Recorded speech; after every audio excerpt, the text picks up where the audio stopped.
I'm here with alphabroder's Norm Hullinger. Great Q&A this morning with Tim Andrews as our opening keynote. Now, Norm, you talked a little, there's been a lot of big changes at alphabroder, of course, over the past 2 years. One of them being, of course, the acquisition of Ash City. Yes. You talked a lot about it in the session. How do you combine, or integrate two very different cultures? Ash City's from Canada, alphabroder's based in the U.S. How do you, kind of make that transition happen?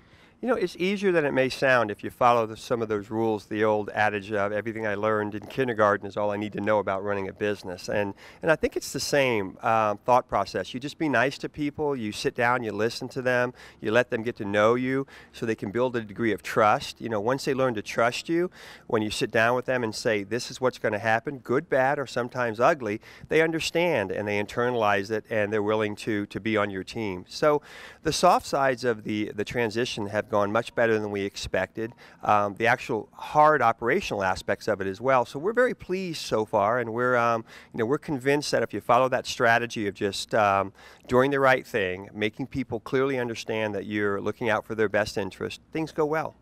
And I know you made a comment that management can't sit up in its high tower. What did you mean by that?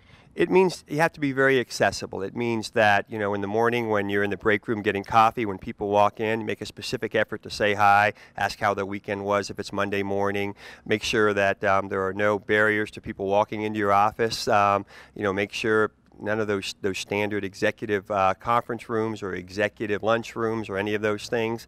And also, I just think, again, it's the little things. It's passing people in the stairwell. Do you stop or do you, continue to march forward? Because, we're all busy, and it's so easy to stay focused on those tasks that you're undertaking at any given moment. You have to remind yourself that it's people that make the business work. Slow down, chat with them. And I noticed that you were pretty frank in your interview this morning. It seems, is that how you are with employees too? Do you just kind of tell it like it is?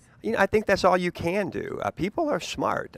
People have access to numbers. They have access to business cases. They have access to competitors. And so they're going to learn the truth. You might as well tell them it up front. Be honest, be straightforward, and let the chips fall where they may. For me, my whole career, it's all I've ever done. Once or twice, it's caused me a bit of pain, but for the most part, it's you'll prevail if you take that attitude. That's great. Well, it's been a busy couple of years for the company, and I know everybody's asking you what's next. I think we'll continue to grow the business that we have, and we will be acquisitive. We have a great private equity sponsor. They're well funded. They're well capitalized. They believe in us as a business and a management team.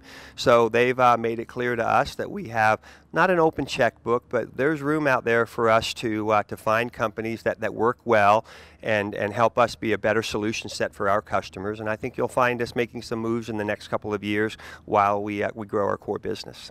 And I hope you'll give the scoop to Counselor Magazine when it happens. Will do. Thank you very much. Thanks. Have a great day. Thank you.